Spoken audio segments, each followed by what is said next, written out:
സുഗമദേവി സീരിയലിൻ്റെ പുതിയൊരു എപ്പിസോഡിൻ്റെ promo review സെഷനിലേക്ക് എല്ലാവർക്കും സ്വാഗതം. അങ്ങനെ നമ്മളുടെ ഋഷീനെ ഇസബെല്ല തന്നെ കൊല്ലാൻ ഒരുങ്ങുന്ന എപ്പിസോഡാണ് ഇനി വരാൻ പോകുന്നത്. എന്തായാലും അരുന്ധതി ഋഷിയോട് പറഞ്ഞിട്ടൊന്നും ഋഷിക്ക് ഒരു കുലുക്കോ ഇല്ല. ഇങ്ങനെ തന്നെ മുന്നോട്ട് പോകണം എന്നുള്ള തീരുമാനത്തിൽ ഋഷി ഉറച്ചു നിൽക്കുകയാണ്. അതേസമയം ഹരിയേട്ടനെ ആണെങ്കിൽ ചന്ദ്രോത്ത് വന്നതിന് ശേഷം ഈ നന്ദനോട് കാര്യങ്ങളൊക്കെ ചോദിക്കുന്നുണ്ട്.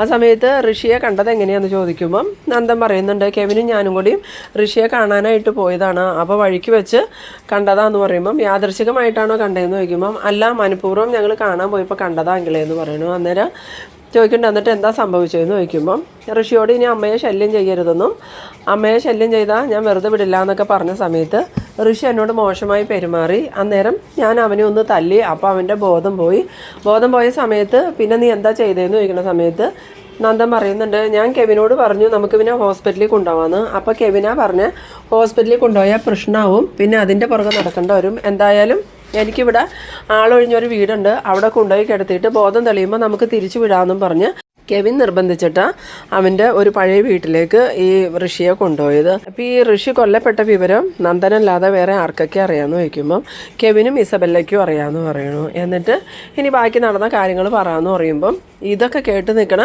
ദേവികയും സിദ്ധാർത്ഥനും ആണെങ്കിൽ സത്യത്തിൽ ഞെട്ടിപ്പോകുന്നുണ്ട്. കെവിനും ഇസബെല്ലയും ഈ സത്യങ്ങളൊക്കെ അറിഞ്ഞിട്ടുണ്ട്, പക്ഷേ ദേവികയാണെങ്കിൽ ഇതുവരെ സത്യങ്ങൾ അറിഞ്ഞിട്ടും ഉണ്ടായില്ല. പ്രഭാവതിക്ക് പ്രത്യേകിച്ച് ഭാവമൊന്നുമില്ല, കാരണം പ്രഭാവതിക്ക് നേരത്തെ തന്നെ സത്യങ്ങളൊക്കെ അറിയാമല്ലോ. പിന്നീട് ഈ ഹരിയേട്ടൻ ചോദിക്കുന്നുണ്ട് എന്നിട്ട് എന്താ സംഭവിച്ചതെന്ന് ചോദിക്കുമ്പോൾ അവിടെ കൊണ്ടുപോയി ആ വീട്ടിൽ കിടത്തിയതും കുറച്ച് സമയം കഴിഞ്ഞപ്പം ഋഷിക്ക് ബോധം തെളിഞ്ഞതും ഋഷിയോട് ഞാൻ ഇനി പ്രശ്നത്തിനൊന്നും വരരുത്, നീ നിൻ്റെ വീട്ടിലേക്ക് പോയിക്കോ, നീ നിൻ്റെ കാര്യം നോക്കി നടന്നാൽ മതി, എന്നെയോ എൻ്റെ കുടുംബത്തെയോ ശല്യം ചെയ്യരുതെന്ന് പറഞ്ഞപ്പം ഋഷി വീണ്ടും എന്നോട് നിന്നെയും നിൻ്റെ കുടുംബത്തെയും ഞാൻ വെറുതെ വിടില്ലടാ, നിൻ്റെ അമ്മേനെയും പെങ്ങളെയും റോട്ടിക്കടെ ഞാൻ തെണ്ടിക്കും, അതുപോലെ നിൻ്റെ ഭാര്യേനെയും ഞാൻ വെറുതെ വിടാനൊന്നും ഉദ്ദേശിക്കണില്ല, ചന്ദ്രോത്ത് തറവാട് നശിച്ച് നാമാവശേഷമായാലേ എൻ്റെ ശത്രുത മാറുള്ളൂ, എന്തായാലും ഞാനിവിടുന്ന് പോകാനും തീരുമാനിച്ചിട്ടില്ല എന്നൊക്കെ പറഞ്ഞ് എന്നെ ഒരുപാട് ദേഷ്യം പിടിപ്പിക്കുന്ന രീതിയിൽ ഋഷി സംസാരിച്ചപ്പം ഞാൻ അറിയാതെ ആ ദേഷ്യത്തിൽ അവിടെ ഇരുന്ന ഒരു വടി വെച്ച് അവനെ തല്ലി.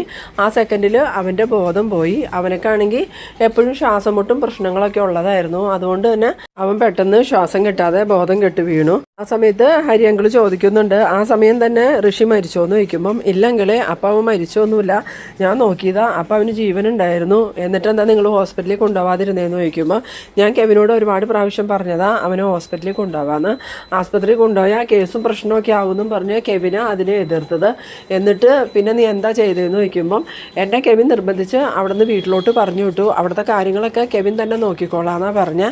പിന്നീട് കുറേ സമയങ്ങൾ കഴിഞ്ഞപ്പോഴാണ് ഋഷി മരിച്ചു എന്ന് കെവിൻ എന്നെ വിളിച്ച് പറഞ്ഞേന്ന്. അന്നേരം ഈ ഹരിയങ്കിൾ ചോദിക്കുന്നുണ്ട്, ഋഷി മരിച്ചു എന്ന് കെവിനാണോ നിന്നെ വിളിച്ച് പറഞ്ഞതെന്ന് ചോദിക്കുമ്പം അതേ അങ്കിളെ കെവിൻ വിളിച്ച് പറഞ്ഞ. എന്നിട്ട് നീ ഋഷിയുടെ ബോഡി കണ്ടോ എന്ന് ചോദിക്കുമ്പം ഇല്ല അങ്കിളെ, ഞാൻ ഋഷിയുടെ ബോഡി കാണാനായിട്ട് അങ്ങോട്ട് ചെല്ലാമെന്ന് പറഞ്ഞപ്പം കെവിൻ സമ്മതിച്ചില്ല, ഞാൻ അങ്ങോട്ട് ചെന്നാൽ പ്രശ്നമാവും, അതുകൊണ്ട് അങ്ങോട്ട് ചെല്ലണ്ട, ആ കാര്യങ്ങളൊക്കെ അവൻ കൈകാര്യം ചെയ്തോളാന്ന് പറഞ്ഞു. എന്നിട്ട് ഋഷിയുടെ ബോഡി അവൻ എന്ത് ചെയ്തു എന്ന് ചോദിക്കുമ്പോൾ അവൻ ബോഡി കുഴിച്ചിട്ടെന്നാണ് പറഞ്ഞതെന്ന് പറയുന്നു. അന്നേരം ഈ ഹരിയങ്കിൾ ചോദിക്കുന്നുണ്ട്, അവൻ ഒറ്റയ്ക്കാണോ ഇതൊക്കെ ചെയ്തതെന്ന് ചോദിക്കുമ്പം ഇല്ല, അവൻ്റെ കൂടെ കുറച്ച് സഹായികളുണ്ടായിരുന്നു, അവനും കൂടെ കൂടിയിട്ട് ഋഷിയുടെ ബോഡി ചാക്കി പൊതിഞ്ഞ് അവിടെ തന്നെ കുഴിച്ചിട്ടതെന്ന്. അത് കേട്ടതും ഈ ഹരിയങ്കളിനും ദേവികയ്ക്കും സിദ്ധാർത്ഥനൊക്കെ നല്ല സംശയം തോന്നുന്നുണ്ട്. എന്നിട്ട് സിദ്ധാർത്ഥൻ ചോദിക്കുന്നുണ്ട്, അതെന്താ കെവിൻ അങ്ങനെ ചെയ്ത്, അങ്ങനെ ഋഷി മരിച്ചെങ്കിൽ നിന്നെ വിളിച്ച് അങ്ങോട്ട് ചെല്ലാനല്ലേ പറയണ്ടേ, നീയും കൂടെ ചെന്നിട്ടല്ലേ അതിലെന്തെങ്കിലും തീരുമാനം ഉണ്ടാക്കുകയുള്ളൂ, സത്യം പറഞ്ഞാൽ ഋഷി മരിച്ചു കിടക്കുന്നത് നന്ദൻ കണ്ടിട്ടില്ല അല്ലേന്ന് ഹരിയങ്കിൾ ചോദിക്കുന്ന സമയത്ത് നന്ദൻ പറയുന്നുണ്ട്, അതേ അങ്കിളെ,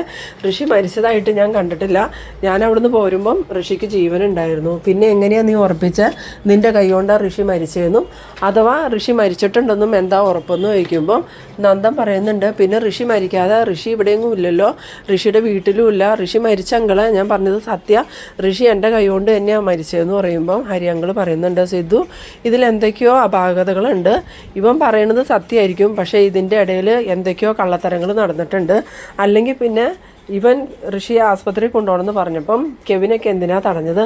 എന്തായാലും കെവിനെ ഇസബെല്ലേനെയും കൂടി എനിക്കൊന്ന് വിളിച്ച് സംസാരിക്കേണ്ട വരും, എന്നാലേ സത്യങ്ങൾ കൂടുതൽ വ്യക്തമാവുള്ളൂ എന്ന്. ആ സമയത്ത് ദേവികയും പറയുന്നുണ്ട്, അതെനിക്കും തോന്നി അങ്കിളെ, എന്തായാലും ആദ്യത്തെ അടി കൊണ്ടതും ഋഷി ബോധം കെട്ട് വീണപ്പോൾ നന്ദു പറഞ്ഞതല്ലേ ആസ്പത്രി കൊണ്ടുപോകാമെന്ന്. അന്നേരം ആസ്പത്രി കൊണ്ടുപോയിരുന്നെങ്കിൽ ഋഷിയുടെ ജീവൻ രക്ഷിക്കാൻ പറ്റിയാണ്. പക്ഷേ അതിനെ തടഞ്ഞത് കെവിനാ. അപ്പോൾ കെവിൻ ഇതിലെന്തെങ്കിലും പങ്കുണ്ടോ എന്ന് ചോദിക്കുമ്പോൾ ഹരിയങ്ങൾ പറയുന്നുണ്ട് ഇതിൻ്റെ പിന്നിൽ വേറെ എന്തെങ്കിലും ഗൂഢാലോചന ഉണ്ടോ എന്ന് നമുക്ക് കണ്ടെത്തേണ്ടിയിരിക്കണോ.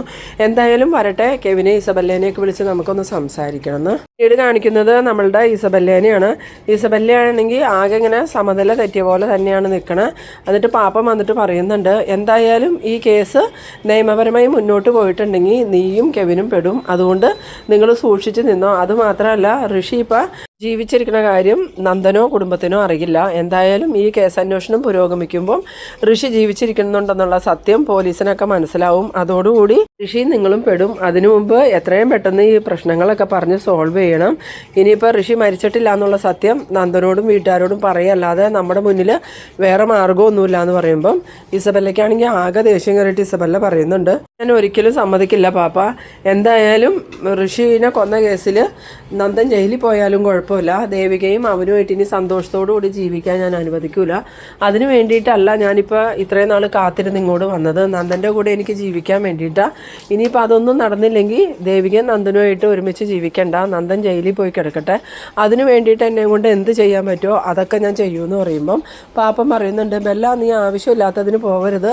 ഇപ്പം തന്നെ പ്രശ്നങ്ങളെല്ലാം നമ്മളുടെ കയ്യിൽ നിന്ന് പോയ രീതിയിലാണ് നിൽക്കണേ. ഇനിയും നീ ആവശ്യമില്ലാത്ത എന്തെങ്കിലും ചെയ്തു കൂട്ടിയാൽ നമുക്കത് തടയാൻ പറ്റില്ല കേട്ടോ. എത്രയും പെട്ടെന്ന് ഋഷി ജീവിച്ചിരിക്കുന്നുണ്ട്. നന്ദനെ നിങ്ങളെല്ലാവരും ചേർന്ന് പറ്റിച്ചതാന്നുള്ള സത്യം നന്ദനെയും ദേവികനെയും അറിയിക്കണതാണ് നിങ്ങൾക്ക് നല്ലതെന്ന്. പിന്നീട് കാണിക്കുന്നത് നമ്മളുടെ കെവിനെയാണ്. കെവിനാണെങ്കിൽ ഇങ്ങനെ ആകെ എന്ത് ചെയ്യണമെന്ന് അറിയാത്ത അവസ്ഥയിൽ തന്നെയാണ് നിൽക്കുന്നത്. കാരണം നന്ദൻ സത്യങ്ങൾ പറഞ്ഞു കഴിഞ്ഞാൽ എന്തായാലും കെവിൻ്റെ ഇസബല്ലയുടെയും പേര് നന്ദന് പറയേണ്ടി വരും. പോലീസ് ചോദിക്കുമ്പം കെവിൻ്റെയും ഇസബല്ലയുടെയും പേര് മറച്ചു വയ്ക്കാനൊന്നും പറ്റില്ല.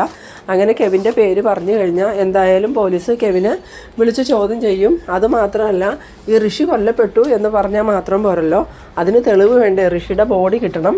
അപ്പോൾ ആ ബോഡി മറവ് ചെയ്തത് കെവിനായതുകൊണ്ട് കെവിനാന്ന് നന്ദൻ പറയും. അപ്പോൾ പിന്നെ ബോഡി എവിടെയാണെന്ന് അറിയാൻ വേണ്ടിയിട്ട് എന്തായാലും കെവിനെ അന്വേഷിച്ച് പോലീസ് വരുമെന്നൊക്കെ ഉള്ള കാര്യം കെവിനെ അറിയാവുന്നതുകൊണ്ട് തന്നെ കെവിനിങ്ങനെ ആകെ ടെൻഷനിൽ തന്നെ നിൽക്കുകയാണ്. എന്നിട്ട് മനസ്സിൽ ഓർക്കുന്നുണ്ട് അരുന്ധതി ആൻറ്റി പറഞ്ഞതാ ശരി, ആ ഋഷി ജീവിച്ചിരിക്കുന്നുണ്ടെന്നുള്ള സത്യം പ്രഭ ആൻറ്റിയോടും ദേവികയോടും പറഞ്ഞു കഴിഞ്ഞാൽ ഈ പ്രശ്നങ്ങളെല്ലാം തീരും. അതിങ്ങനെ ഓർത്ത് നിൽക്കുന്ന സമയത്താണ് ഈ കെവിൻ്റെ ഫോൺ ബെല്ലടിക്കുന്നത്. ഫോൺ എടുത്ത് നോക്കിയതും ഇസബല്ല അത് കണ്ടിട്ട് കെവിൻ മനസ്സിൽ വിചാരിക്കുന്നുണ്ട് ഇവളിപ്പോൾ എന്തിനായിരിക്കും വിളിക്കണേ, അല്ലെങ്കിൽ തന്നെ തലയ്ക്ക് വെളിവില്ലാതെ നിൽക്കുകയെന്നും പറഞ്ഞ് ഫോൺ എടുത്തിട്ട് എന്താ ബെല്ലാന്ന് ചോദിക്കുമ്പം എടാ കെവിനെ എനിക്ക് നിന്നെ അത്യാവശ്യമായിട്ടൊന്ന് കാണണമെന്ന് പറയണു. എന്താ ബെല്ല, എന്തെങ്കിലും പ്രശ്നമുണ്ടോ എന്ന് ചോദിക്കുമ്പം നമ്മളിപ്പോൾ കണ്ടില്ലെങ്കിലാ വലിയ പ്രശ്നമാകാൻ പോണേ, കാര്യങ്ങളൊക്കെ കൈവിട്ട് പോകുകയെന്നാണ് തോന്നണേ. നന്ദൻ സത്യങ്ങളെല്ലാം എല്ലാവരോടും പറഞ്ഞു കഴിഞ്ഞാൽ പിന്നെ നമ്മളുടെ കാര്യം കഷ്ടത്തിലാവും. അതിനു മുമ്പ് നമുക്കിതിലൊരു തീരുമാനം ഉണ്ടാക്കണം. അന്നേരം കെവിൻ ചോദിക്കുന്നുണ്ട് എന്ത് തീരുമാനത്തിൻ്റെ കാര്യം ബെല്ല പറയണേന്ന് ചോദിക്കുമ്പം അതൊക്കെ നമുക്ക് നേരിട്ട് കണ്ട് സംസാരിക്കാം, നീ എന്തായാലും എത്രയും പെട്ടെന്ന് ഇങ്ങോട്ടേക്കൊന്ന് വാന്ന്. പിന്നീട് നമ്മളുടെ ഹരിയേട്ടനാണെങ്കിൽ നന്ദനോടും സിദ്ധാർത്ഥനോടും എല്ലാവരോടും യാത്ര പറഞ്ഞ് പോകുകയെന്നും പറഞ്ഞ് ഇറങ്ങുന്നുണ്ട്. എന്നിട്ട് നന്ദനോട് പറയുന്നുണ്ട് നീ ധൈര്യമായിട്ടിരിക്കുക, ഒരു കുഴപ്പമുണ്ടാവില്ല. എന്തായാലും നിൻ്റെ കൈ കൊണ്ട് ഈ ഋഷി മരിച്ചു എന്ന് നിനക്ക് ഉറപ്പൊന്നുമില്ലല്ലോ. പിന്നീട് ഋഷി മരിച്ചിട്ടുണ്ടെങ്കിൽ അതിന് ഉത്തരവാദി നീയാണെന്നും നമുക്ക് ഉറപ്പിക്കാൻ പറ്റില്ല. എന്തായാലും ഇനിയും കുറച്ച് കാര്യങ്ങൾ നമുക്ക് മനസ്സിലാക്കേണ്ടതുണ്ട്. അതിനുശേഷം നമുക്ക് വ്യക്തമായൊരു തീരുമാനത്തിലേക്ക് പോവാം. അതുകൊണ്ട് പ്രഭയും വിഷമിക്കുകയൊന്നും വേണ്ട. നന്ദൻ്റെ കൈ കൊണ്ട് ഋഷി മരിച്ചു എന്ന് ഓർത്ത് ടെൻഷനാവുകയും വേണ്ട. അതിനുശേഷം എന്തൊക്കെയോ സംഭവിച്ചിട്ടുണ്ട്. എന്തായാലും ഞാനിപ്പോൾ പോട്ടേന്നും പറഞ്ഞുകൊണ്ട് ഹരിയങ്ങൾ യാത്ര പറഞ്ഞു പോകുന്നുണ്ട്. ഹരിയങ്ങൾ പോയി കഴിഞ്ഞതും ദേവികയാണെങ്കിൽ വന്നിട്ട് പ്രഭാവതിയോട് ചോദിക്കുന്നുണ്ട് അപ്പോൾ അമ്മയ്ക്ക് ഇസബല്ലയ്ക്കും കെവിനും ഇത് അറിയാമെന്നുള്ള കാര്യം അറിയായിരുന്നല്ലേ, എന്നിട്ട് ഞങ്ങളിൽ നിന്നും അത് മറച്ചു വയ്ക്കുമായിരുന്നു. അപ്പോൾ അമ്മയ്ക്ക് എന്നേക്കാളും അച്ഛനേക്കാളും വലുത് ഇസബല്ലയും കെവിനും ആണെന്ന് ചോദിക്കുമ്പം മോളെ അത് അങ്ങനെയല്ല, എല്ലാവരും അറിഞ്ഞു കഴിഞ്ഞാൽ പ്രശ്നമാവുമല്ലോ എന്ന് കരുതിയാൽ ഞങ്ങളിത് മറച്ചു വച്ചതെന്ന് പറയുമ്പം അതെന്താ അമ്മേ, ഇസബല്ലയും കെവിനും ഈ കുടുംബത്തിന് അന്യരല്ലേ, ഞാനും അച്ഛനും ഈ കുടുംബത്തിൽ അന്യരല്ലല്ലോ, എന്നിട്ടും അവരോട് പറയാവുന്ന കാര്യങ്ങൾ ഞങ്ങളോട് പറയാൻ പാടില്ലേ എന്ന് ചോദിക്കുമ്പം അതല്ല മോളെ, കെവിനാണെങ്കിൽ ഇവൻ്റെ കൂടെ തന്നെ ഉണ്ടായിരുന്നു. പിന്നെ ആ DYSP ഈ കേസിൻ്റെ പേരിൽ നന്ദനെ സ്റ്റേഷനിൽ വിളിച്ചുകൊണ്ടുപോയി അറസ്റ്റ് ചെയ്യാൻ പോയ സമയത്ത് ഇസബല്ല ഇടപെട്ട ആ കേസിൽ നിന്നും ഇവനെ രക്ഷപ്പെടുത്തിയെടുത്തത്. അപ്പോൾ അതിൻ്റെ പേരിലായിരിക്കില്ലേ ആ പ്ലാന്റിന് അന്ന് നന്ദനും അമ്മയും കൂടി ചേർന്ന് എന്നെയും കൊണ്ട് അനുമതി കൊടുപ്പിച്ചതെന്ന് ചോദിക്കുമ്പം ഈ പ്രഭാവതി പറയുന്നുണ്ട് അതേ മോളെ, ഇസബല്ല പറഞ്ഞിട്ട് അങ്ങനെ ചെയ്തതെന്ന്. അന്നേരം ഈ ദേവിക സിദ്ധാർത്ഥനോട് പറയുന്നുണ്ട് കേട്ടില്ല അച്ഛാ, ഇസബല്ല പറഞ്ഞിട്ട് അമ്മയും നന്ദുവും എന്നെ ഭീഷണിപ്പെടുത്തി ആ പ്ലാന്റിന് അനുമതി വാങ്ങിക്കൊടുത്തത്. ആ സമയത്ത് സിദ്ധാർത്ഥൻ ചോദിക്കുന്നുണ്ട് ആണോ പ്രഭേ, അവർക്ക് വേണ്ടിയിട്ടാണോ താനിത് ചെയ്യിപ്പിച്ചതെന്ന് ചോദിക്കുമ്പോൾ അതേ സിദ്ധു, അന്ന് അതല്ലാതെ വേറെ മാർഗമൊന്നും ഉണ്ടായിരുന്നില്ല. അത് ചെയ്തു കൊടുത്തില്ലെങ്കിൽ നന്ദൻ ജയിലിൽ പോകുമെന്ന് തോന്നിയതുകൊണ്ടാണ് ഞങ്ങൾ അതിന് ദേവികയെ നിർബന്ധിച്ചത്. പിന്നീട് കാണിക്കുന്നത് നമ്മളുടെ ഇസബല്ലേനെയും കെവിനെയാണ്. ഇസബല്ലയാണെങ്കിൽ കെവിനോട് പറയുന്നുണ്ട്, ഇപ്പോൾ കാര്യങ്ങളെല്ലാം നമ്മളുടെ കയ്യിൽ നിന്ന് പോവുകയാണ്, ഇനി അധികം വൈകാതെ സത്യങ്ങളെല്ലാവരും അറിയും. എന്തായാലും ഋഷി മരിച്ചിട്ടില്ല എന്നുള്ള കാര്യം എല്ലാവരും അറിഞ്ഞാൽ പിന്നെ ദേവികയും നന്ദനും സുഖമായിട്ട് ജീവിക്കും. അതൊരിക്കലും സംഭവിക്കാൻ പാടില്ല. ഋഷിയുടെ കൊലപാതക കേസിൽ നന്ദൻ അകത്ത് പോകണം, അവൻ ജയിലിൽ പോകണം. ദേവികയായിട്ട് ഒരിക്കലും ഇനി ഒരു ജീവിതം അവനൊക്കെ ഉണ്ടാവരുത്. ഞാൻ ആഗ്രഹിച്ചത് എനിക്ക് കിട്ടിയില്ലെങ്കിൽ അത് ദേവികയ്ക്കും കിട്ടരുത്. അതിനു വേണ്ടിയിട്ട് ഋഷിയെ കൊല്ലാനും ഞാൻ മടിക്കൂല. ഇനിയിപ്പോൾ നന്ദനെ ജയിലിലേക്ക് വിടാൻ വേണ്ടിയിട്ട് ഋഷിയെ കൊല്ലണമെങ്കിൽ അതും ഞാൻ ചെയ്യുമെന്ന്. ഇത് കേട്ടതും നമ്മളുടെ കെവിനാണെങ്കിൽ ഒരുതരം പേടിയോടുകൂടി ഇസബല്ലയെ നോക്കുന്നുണ്ട്. എന്നിട്ട് ചോദിക്കുന്നുണ്ട്, ഇതെല്ലാം നീ എന്താ ഈ പറയണേന്ന് ചോദിക്കുമ്പോൾ, നിനക്ക് മനസ്സിലായില്ലേ, ഇനിയിപ്പോൾ ഋഷിയെ കൊന്നാലേ നന്ദൻ ജയിലിൽ പോകുന്നുണ്ടെങ്കിൽ ഋഷിയെ കൊല്ലാനും ഞാൻ മടിക്കൂലാന്ന്. പിന്നീട് കാണിക്കുന്നത് നമ്മളുടെ സിദ്ധാർത്ഥനെയും ദേവികേനെയും പ്രഭാവതിനെയൊക്കെയാണ്. ഇവരെല്ലാവരും കൂടി ഇരുന്നിട്ട് നന്ദനോട് ചോദിക്കുന്നുണ്ട്, നന്ദ നീ പറഞ്ഞതൊക്കെ സത്യമാണോ എന്ന് ചോദിക്കുമ്പം അതേ അച്ഛാ ഞാൻ പറഞ്ഞതെല്ലാം സത്യമാണെന്ന് പറയുന്ന സമയത്ത് ദേവിക പറയുന്നുണ്ട്, അങ്ങനെ സത്യമാണെങ്കിൽ ഈ ഋഷി മരിച്ചപ്പം ആ ബോഡി മറവ് ചെയ്യാൻ നന്ദുവിനെ വിളിക്കാതെ കെവിൻ തന്നെ അതൊക്കെ ചെയ്യാൻ ഏറ്റത് എന്തുകൊണ്ടാണ്?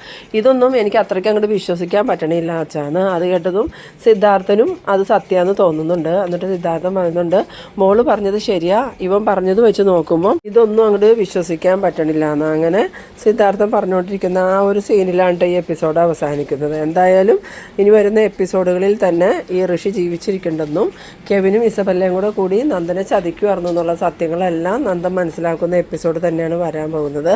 അപ്പോൾ നിങ്ങൾ എൻ്റെ വീഡിയോ ആദ്യമായി കാണുന്നവരാണെങ്കിൽ ചാനലൊന്ന് സബ്സ്ക്രൈബ് ചെയ്യാനും ഇഷ്ടമായാൽ ലൈക്ക് ചെയ്യാനും ഷെയർ ചെയ്യാനും മറക്കരുത്. അപ്പോൾ ഇതുപോലെ ഇൻട്രസ്റ്റിംഗ് ആയിട്ടുള്ള അടുത്തൊരു എപ്പിസോഡുമായി നമുക്ക് വീണ്ടും കാണാം. അതുവരേക്കും ബൈ ബൈ.